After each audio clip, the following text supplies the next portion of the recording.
Good evening mga kababayan. Meron ako babasahing testimony sa inyo. Galing ito sa kababayan natin na meron siyang asawang Hapon, no? At pinainom niya ito. Pinagamit niya ng produkto natin. Tapos ito yung naging resulta. Ang sabi niya, ang husband ko na Japanese may diabetes. Simula nung 6, pinainom ko siya. Nagreklamo siya sa akin kasi bakit daw 3 beses siyang nakakapopo everyday. Tapos nitong pang 4 days na siyang umiinom, sabi niya, bakit makati ang lalamunan niya? At parang masakit ang ulo niya. At may mga plema na inilalabas niya. Parang tatrangkasuin daw siya. Sabi ko, uminom ka lang. So ipagpatuloy mo lang yung iniinom, sabi ng kababayan natin. Tapos nakaraang Monday, nagpa-check up talaga siya kasi nga may plema daw na lumalabas sa kanya. Tapos sabi ng doktor, okay naman siya. Binigyan lang siya ng gamot. Tapos kinabukasan at hanggang kanina, sabi niya naninibago siya kasi hindi na sumasakit ang tuhod niya at paa. Thanks po at excited po ako sa 27 para sa check-up sa diabetes niya. Gusto kong malaman kung bumaba ba. Yun lang po, thank you. Okay, kabayan, sabi ko sa inyo pati mga asawang kababayan natin na mga foreigner, pinapasubok yung produkto natin. Thank you so much sa inyo mga kababayan. At napakaganda ng resulta. Nagtataka daw yung Hapon, bakit daw may lumalabas sa kanyang plema, tapos umudo siya, nagpupupo siya ng 3 beses sa loob ng isang araw.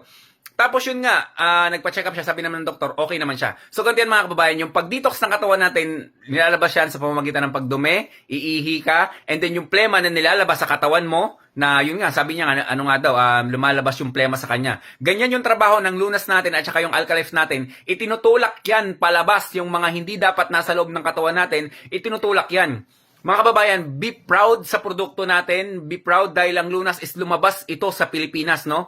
Dito sa Pilipinas, nabuo itong lunas at pati yung ibang mga foreigner, ibang mga banyaga, no, ginagamit itong produkto natin at talagang nagiging ano yun, yung talagang masasabi mo na walang ligtas, no, yung kahit sinong gumamit talagang pwede sa kanya. And then kanina pala, shoutout pala sa'yo kay kababayan Gladys, no, na-inspired din ako sa kwento ng buhay mo. Talagang na-amaze ako, na akala namin is kami na lang yung mga gantong kukunti na lang tayo na gantong klaseng mga tao, no, talagang yung aim natin na makatulong sa kababayan natin, no, talagang nandun. Thank you so much sa'yo pala kanina sa pag-usap natin, kahit nasa kalsada lang ako, pasensya ka na.